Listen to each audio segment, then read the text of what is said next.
পাহাড়ের প্রতি টান বাঙালিদের এমনিতে একটু বেশি, আর সেই টানেই আজ রওনা দিচ্ছি উত্তরাখণ্ডের নৈনিতালের উদ্দেশ্যে। দুটি ট্রেন আছে, লালকুয়া এক্সপ্রেস আর একটা বাগ এক্সপ্রেস। কোনোটাতেই যাত্রার টিকিট না পেয়ে অগত্যা পূর্বা এক্সপ্রেস হয়ে দিল্লি, আর সেখান থেকে গাড়িতে করে সোজা নৈনিতাল। কুমায়ুন হিমালয় ভারতের উত্তরাখণ্ড রাজ্যের এক অপরূপ ও শান্ত স্বর্গরাজ্য। গাড়োয়ালের কোলাহলের তুলনায় কুমায়ুনের পাহাড়গুলো অনেক নির্জন, সবুজ এবং প্রকৃতির ছোঁয়ায় সজীব। এই কুমায়ুন অঞ্চলের প্রধান দুটি রত্ন হল নৈনিতাল এবং কৌশানী। নৈনিতাল হল হ্রদের শহর। এর উচ্চতা সমুদ্রপৃষ্ঠ থেকে প্রায় 2000 মিটার এবং সুন্দর একটি পাহাড়ি শহর। মূলত আকর্ষণ নৈনি লেক এবং নয়না দেবী টেম্পল। আর নৈনিতাল থেকে 115 কিলোমিটার দূরে অবস্থিত কৌশানী। এই মহাত্মা গান্ধী ভারতের সুইজারল্যান্ড নামে অভিহিত করেছিলেন এই কৌশানীকে। এর নিরিবিলি শান্ত পরিবেশ আমাদের সত্যিই মন ছুঁয়ে যায়। 1929 সালে মহাত্মা গান্ধী এখানে কিছুদিন সময় কাটিয়েছিলেন, সূচনা করেছিলেন তার অনাসক্তি যোগে বইটির। দিল্লি থেকে নৈনিতালের দূরত্ব প্রায় 315 কিলোমিটার। সময় লেগে যায় গাড়িতে প্রায় 6 ঘন্টা, 6.5 ঘন্টা মতো। আর মাঝখানে যদি লাঞ্চ ব্রেক বা টি ব্রেক থাকে তাহলে আরেকটু বেশি। এখানে অনেক গাড়ি আপনারা পেয়ে যাবেন, তবে সাশ্রয়ের জন্য আমরা উবের আউটস্টেশন বুক করেছিলাম। সেটা অনলাইনে আগে থেকে উবের অ্যাপের সাহায্যে আপনারা করে নিতে পারেন। দিল্লির প্রচণ্ড গরম সহ্য করতে করতে যখন হাঁপিয়ে উঠবেন, তখনই শুরু হবে পাহাড়ের কোলে ওঠা। আর পাহাড়ের সবুজ শ্যামল শান্ত পরিবেশ আপনার মনটাকে একেবারে শান্ত করে তুলবে। পাহাড়ের কোল বেয়ে এগিয়ে যেতে যেতে কখন যে পৌঁছে যাবে নৈনি লেকের ধারে তা বুঝতেও পারবেন না। উত্তরাখণ্ডের কুমায়ুনের এই নৈনি লেক, এটি একটি প্রাকৃতিক মিষ্টি জলের হ্রদ। সবুজ পাহাড়ে ঘেরা এই নৈসর্গিক হ্রদটির ওপর ভিত্তি করে গড়ে উঠেছে বিখ্যাত শৈলশহর নৈনিতাল। এই লেকটি নৈনিতালকে দুটি ভাগে ভাগ করেছে। উত্তর অংশকে বলে মল্লিতাল, দক্ষিণ প্রান্ত হলো তল্লিতাল। হিন্দু পুরাণের কাহিনী অনুযায়ী সতী দেবীর একটি চোখ, নয়ন এখানে পড়েছিল। সেখান থেকে এই স্থানটির নাম হয় নৈনিতাল। আর হ্রদের উত্তর প্রান্তে বিখ্যাত সেই নয়না দেবীর মন্দির। যারাই নৈনিতালে ভ্রমণ করতে আসেন, নয়না দেবী মন্দির দর্শন এবং পূজা এটা তো রয়েইছে। মন্দির চত্বরের সামনেই রয়েছে বিশাল পার্কিং স্লট। অতএব যারা গাড়ি নিয়ে আসবেন তাদের এখানে পার্কিংয়ের কোনো অসুবিধা হবে না। যারা লোকাল সাইট সিংয়ের জন্য স্কুটার নিয়ে ঘোরেন তাদের জন্য স্কুটার পার্কিংয়ের সুবন্দোবস্ত রয়েছে। আর পুজো দেওয়ার পর এর চারিদিকে খাওয়া দাওয়ার ব্যবস্থাও রয়েছে। নয়না দেবীর মন্দির খোলা হয় প্রতিদিন ভোর 6টা থেকে রাত 10টা পর্যন্ত। আরতির সময় ভোরবেলায় 7টা থেকে 7:30, আর সন্ধ্যা আরতি 6:30 থেকে 7টা। এই মন্দির দর্শনের সেরা সময় গ্রীষ্মকাল, মার্চ থেকে জুন। এই সময় আবহাওয়া থাকে অত্যন্ত মনোরম। মোটামুটি তাপমাত্রা থাকে 11 ডিগ্রি থেকে 28 ডিগ্রির মধ্যে। আর বর্ষার পরে শরৎকাল, সেপ্টেম্বর থেকে নভেম্বর মাসেও এখানে আকাশ পরিষ্কার থাকে আর পাহাড়ি রূপ স্পষ্ট দেখা যায়। হিন্দু ধর্মগ্রন্থ অনুসারে দেবী সতীর দেহত্যাগের পর ভগবান শিব তার দেহ কাঁধে নিয়ে যখন তাণ্ডব নৃত্য করছিলেন, তখন দেবী সতীর দুটি নয়ন এই স্থানে পূজিত হয়েছিল। গর্ভগৃহের কেন্দ্রে দেবীকে কোনো পূর্ণাঙ্গ প্রতিমা হিসাবে নয়, দুটি বিশাল নয়ন বা চোখের প্রতীকে রূপ দেওয়া হয়েছে। নয়না দেবীর মন্দিরে পুজো দেওয়ার পর আশেপাশের দোকানে জল খাবার খেয়ে চলে আসুন ভীমতালের উদ্দেশ্যে।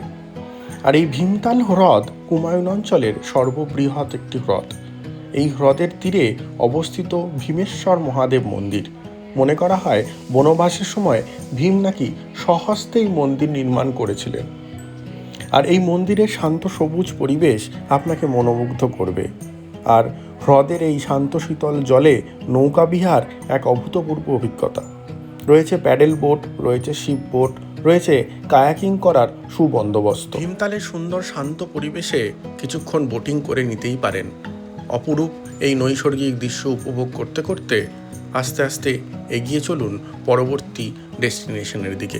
এরপর চলে আসুন উত্তরাখণ্ডের নৈনিতালের 7 তাল। এটি ঘন ওক আর পাইন বনে ঘেরা 7টি প্রাকৃতিক মিষ্টি জলের এক অপূর্ব সমাহার। নৈনিতালের তুলনায় এই স্থানটি অত্যন্ত শান্ত, নির্জন আর প্রকৃতিপ্রেমীদের স্বর্গরাজ্য। এখানে মূলত 7টি হ্রদ পরস্পর যুক্ত রয়েছে: নল দময়ন্তী তাল, রাম তাল, সীতা তাল, লক্ষণ তাল, ভরত তাল, তারা তাল এবং গরুর তাল। আমরা এই হ্রদের ধারে ছোট ছোট দোকানে বসে প্রকৃতির সৌন্দর্য উপভোগ করতে করতে লাঞ্চ সেরে নিয়েছিলাম। সে এক অভূতপূর্ব অভিজ্ঞতা। 7 তাল দেখে চলে আসুন নৌকুচি তাল দেখতে। নৌকুচি তালের অর্থ 9টি কোণ বিশিষ্ট হ্রদ। আর এই নৌকুচি তালের প্রধান আকর্ষণ প্যারাগ্লাইডিং, ওয়াটার স্পোর্টস, বোটিং। পৌরাণিক বিশ্বাস অনুযায়ী কোনো ব্যক্তি যদি একই সাথে হ্রদের 9টি কোণ দেখে ফেলতে পারেন, তাহলে তিনি মোক্ষ বা ঐশ্বরিক আশীর্বাদ লাভ করতে পারেন। নৈনিতালে 2 দিন থাকার পর পরের দিন সকালে গাড়ি নিয়ে বেরিয়ে পড়লাম কৌশানির উদ্দেশ্যে। নৈনিতাল থেকে কৌশানির দূরত্ব প্রায় 115 থেকে 120 কিলোমিটার। গাড়িতে সময় লেগে যায় 4 থেকে 5 ঘন্টা, মাঝপথে খাওয়া দাওয়া আর দর্শনের বিরতি সহ। নৈনিতাল থেকে কৌশানি যাওয়ার 2টি রুট রয়েছে। একটি রানীক্ষেত রুট, সেটি যাচ্ছে নৈনিতাল, রানীক্ষেত, মাঝখালি, সোমেশ্বর, কৌশানি। আরেকটি রয়েছে আলমোড়া রুট, নৈনিতাল, ভাওয়ালি, কাঁচিধাম, আলমোড়া হয়ে কৌশানি। আমরা গিয়েছিলাম কাঁচিধাম হয়ে আলমোড়া শহর দেখে। মোটামুটি ভোরের দিকে যদি রওনা হওয়া যায় 7টা এবং 8টার মধ্যে, তাতে কাঁচি এবং রানীক্ষেত ঘুরে বিকেল বা দুপুরের মধ্যেই কৌশানি পৌঁছানো যায়। এই রাস্তায় গাড়ি ভাড়া পড়ে মোটামুটি ছোট গাড়ি হ্যাচব্যাক বা সেডানের জন্য 3800 থেকে 4500 টাকা ওয়ান ওয়ে ড্রপ, আর এসইউভি বা বড় গাড়ি হলে 5000 থেকে 6500 টাকা। তবে পিক সিজন বা সাইট সিইং যদি অন্তর্ভুক্ত থাকে তাহলে কিন্তু ভাড়ার তারতম্য হতে পারে। আমরা কাঁচিধাম যাওয়ার পথে প্রচণ্ড ট্রাফিক জ্যামের সম্মুখীন হয়েছিলাম। যারা পিক সিজনে আসবেন তাদের রেকমেন্ড করব এই পথটিকে অ্যাভয়েড করতে। উত্তরাখণ্ডের নৈনিতাল থেকে প্রায় 20 কিলোমিটার দূরে ভাওয়ালি আলমোড়া সড়কে ক্ষিপ্রা নদীর তীরে অবস্থিত কাঁচিধাম। এটি পরম পূজ্য সাধক শ্রী নিমকরলি বাবা মহাশয়ের আশ্রম এবং এটি অত্যন্ত জাগ্রত এবং পবিত্র স্থান। নিমকরলি বাবা 1962 থেকে 1964 সালে এই আশ্রম ও হনুমান মন্দিরটি প্রতিষ্ঠা করেন। স্থানীয় ভাষায় কাঁচি শব্দের অর্থ 2টি তীক্ষ্ণ বাঁক বা কাঁচির মতো আকৃতি, যা এখানকার পাহাড়ি রাস্তার মোড় থেকে এসেছে। কেবল সাধারণ মানুষ নন, অ্যাপেলের প্রতিষ্ঠাতা স্টিভ জবস, ফেসবুকের প্রতিষ্ঠাতা মার্ক জুকারবার্গ এবং প্রখ্যাত হলিউড অভিনেত্রী জুলিয়া রবার্টসের মতো বিশ্ববিখ্যাত ব্যক্তিবর্গ মানসিক শান্তি আর আধ্যাত্মিক পথের খোঁজে এই আশ্রমে এসেছিলেন। প্রত্যেক বছর জুন মাসের 15 তারিখে কাঁচিধামের প্রতিষ্ঠা দিবস উপলক্ষে এক বিশাল মেলার আয়োজন করা হয়। ওদিন লক্ষ লক্ষ ভক্তদের উদ্দেশ্যে প্রসাদ হিসাবে মালপোয়া বিতরণ করা হয়। কাঁচিধাম দর্শন করে বেরিয়ে পড়ুন কৌশানির উদ্দেশ্যে। পথের মনোরম দৃশ্য আপনাকে বারবার মোহিত করবে। কুমায়ুন অঞ্চলের হৃৎপিণ্ড বলা হয় আলমোড়া শহরকে। ঘোড়ার জিন আকৃতির পাহাড়ের শৈলশিরায় অবস্থিত ঐতিহাসিক শহর তার সমৃদ্ধ সাংস্কৃতিক ঐতিহ্য, হস্তশিল্প আর বরফাবৃত হিমালয়ের মনোরম দৃশ্যের জন্য পরিচিত। এখানে ঐতিহ্যবাহী মিষ্টি হলো বাল মিঠাই, একবার চেখে দেখতেই পারেন। উত্তরাখণ্ডের বাগেশ্বর জেলার গোমতী নদীর তীরে অবস্থিত বৈদ্যনাথ টেম্পল।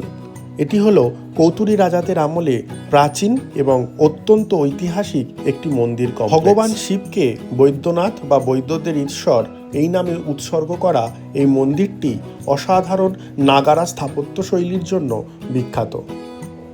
মন্দিরটি খ্রিস্টীয় 1150 অব্দে কতুরী রাজাদের শাসনকালে নির্মিত হয়েছিল। সেই সময় কতুরী রাজাদের রাজধানী ছিল এই বৈদ্যনাথ, তৎকালীন কার্তিকীয়পুর। এর পাশেই রয়েছে গোমতী নদী, আর এই নদীর ঘাটে প্রচুর বিশাল আকারের মাছ, যা আপনাকে মোহিত করবে।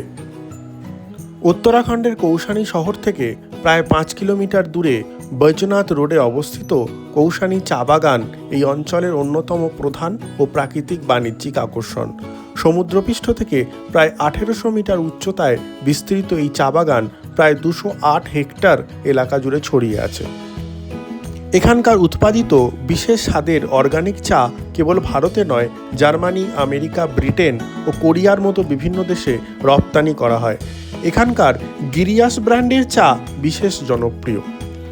ধাপকাটা চা বাগানের মধ্য দিয়ে মেঠো পথে হাঁটা আর চারপাশের হিমালয়ের দৃশ্য উপভোগ করার জন্য এটি একটি চমৎকার জায়গা। প্রকৃতিপ্রেমী আর আলোকচিত্রীদের কাছে এটি একটি সেরা স্পট। এখানে রয়েছে কৌশানী শাল হাউস, সেখানেও আপনারা কেনাকাটা সেরে ফেলতে পারেন। পরবর্তী পর্বে থাকছে দেরাদুন, মুসৌরি, জিম করবেটের অভিজ্ঞতা। দয়া করে চ্যানেলটিকে সাবস্ক্রাইব করুন, পাশে থাকুন। ধন্যবাদ। দেখা হচ্ছে পরের পর্বে।